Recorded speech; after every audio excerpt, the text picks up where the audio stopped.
Twilight Struggle now has a solo mode in Red Sea Conflict in the Horn of Africa. Here today we're going to give you a full solo game playthrough in a little bit more than 12 minutes on Legendary Tactics.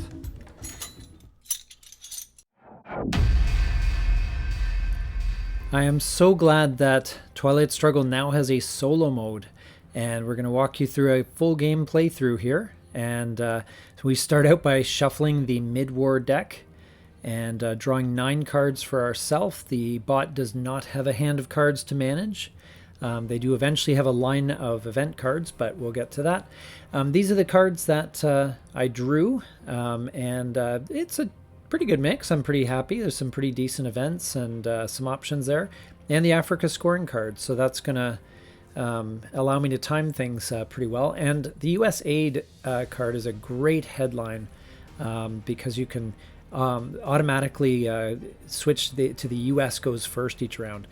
The Soviets get Soviets airlift Cubans, which is a pretty decent event, especially later on in the game. But in this case, they can only withdraw my influence from Ethiopia. So I'm going to use the one operations point to go into the strategic sea lanes, because I've got a cunning plan I'm working here.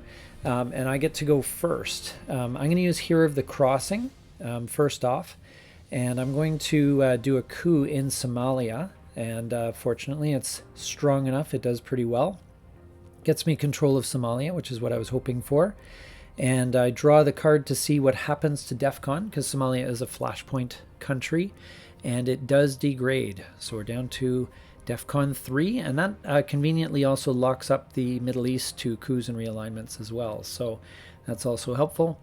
And the Soviet player is looking at the board here and desperate to get back into Africa, and draws a one-op card, which is my event, which is great.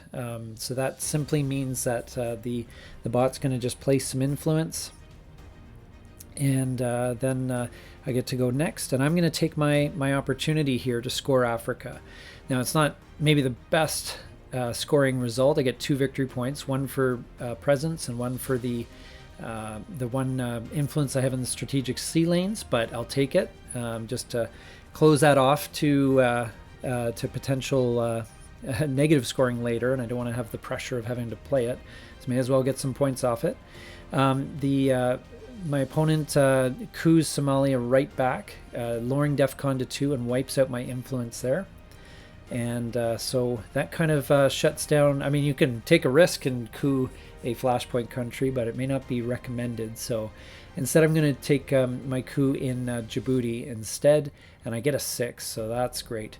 And my thinking is here is that I know the AI bot kind of panics if it doesn't have any influence in Africa.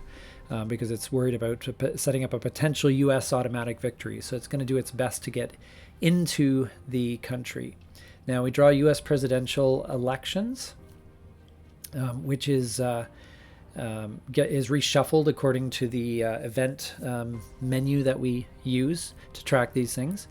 And they're going to use the event and make a realignment roll against the only country in Africa where I have any influence. Again, that event's much better later in the game. Anyway, so the rolls are pretty pathetic for both sides, and no influence changes there, which I'm absolutely fine with. I'm going to take this opportunity to advance on the space race.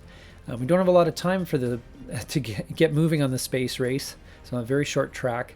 So I'm going to take that opportunity because I know the bot is going to be all about getting back into Africa. So I don't have to worry about immediate retribution in any other way at the moment. So unfortunately the bot gets just enough influence to get into Djibouti again, and they're back into Africa. So I'm going to use this event card just to shore up my influence in Saudi Arabia, take control of that battleground country with the view of scoring Middle East next turn or in final scoring. There's not a lot of time to work with here, so. Anyway, there's a one-op event. The Soviets are going to place an influence in Somalia.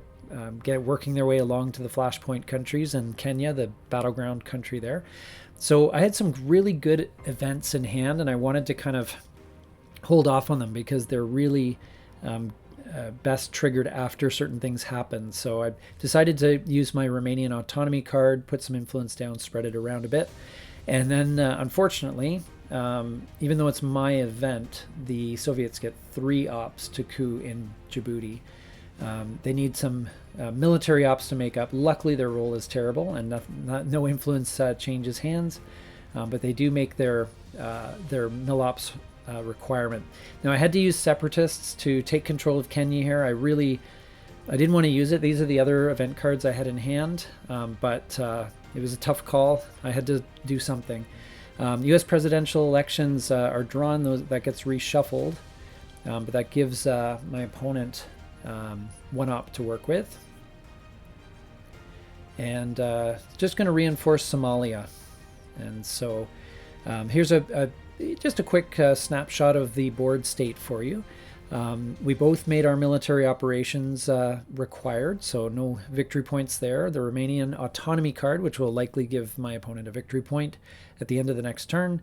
DEFCON calms down a bit. The action round track resets, and the bot automatically advances on the space race track.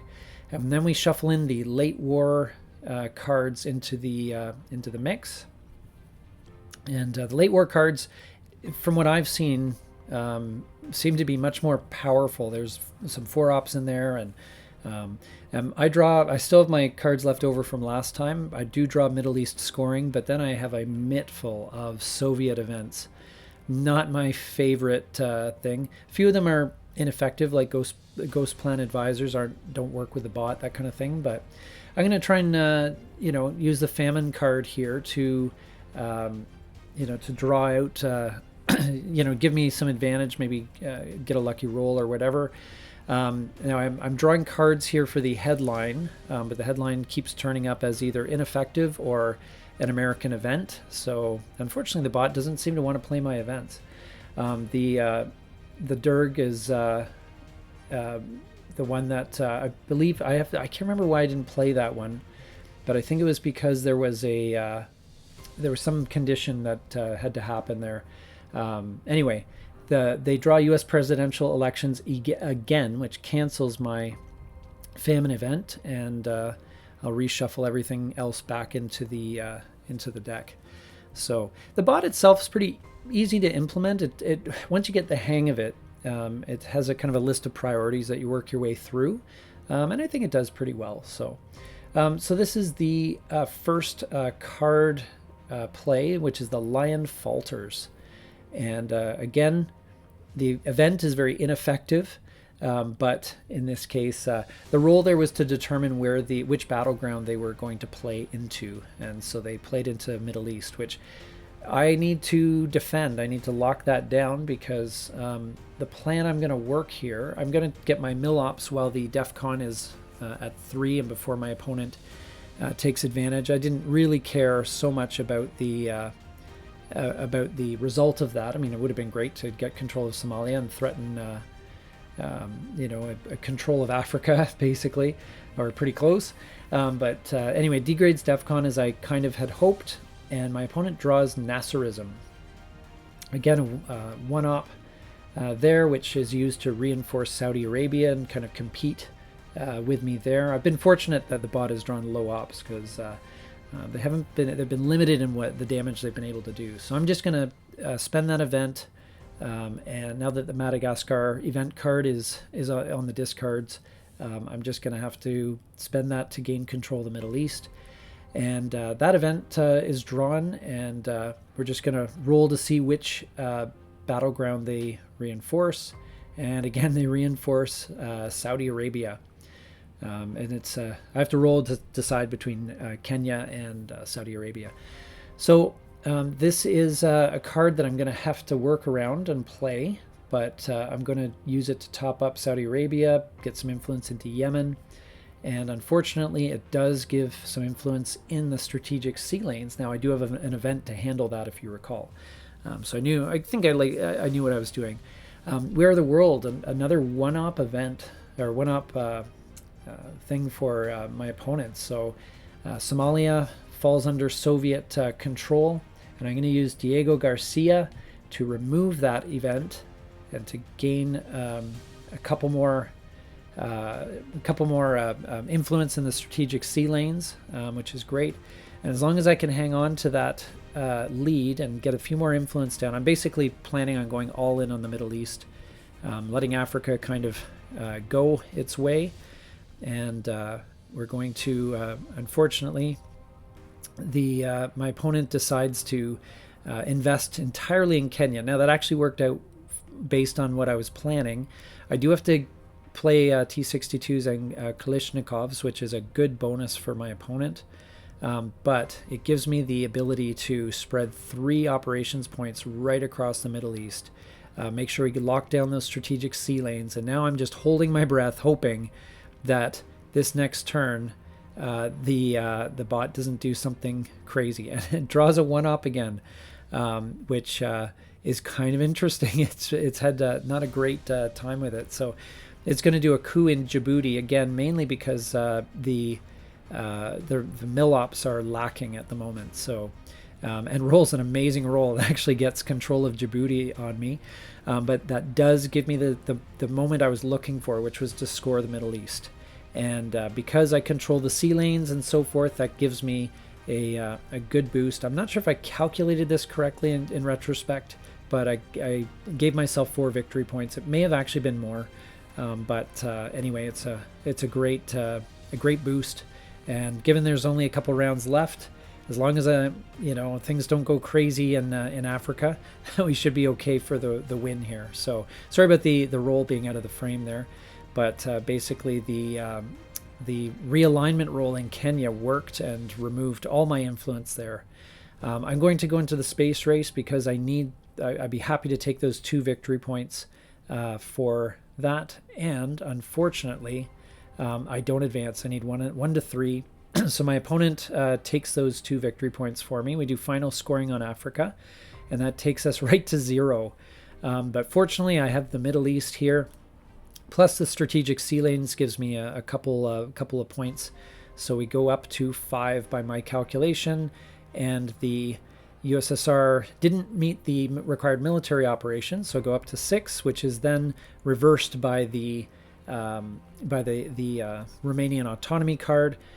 Because it ended in the Soviet hands, they get a victory point, and that is where we finish up. 5 victory points for the United States, and victory for the human over the artificial intelligence, which is always a nice thing. So anyway, thanks so much for watching. Hope you liked it. Thanks for watching. Please like and subscribe.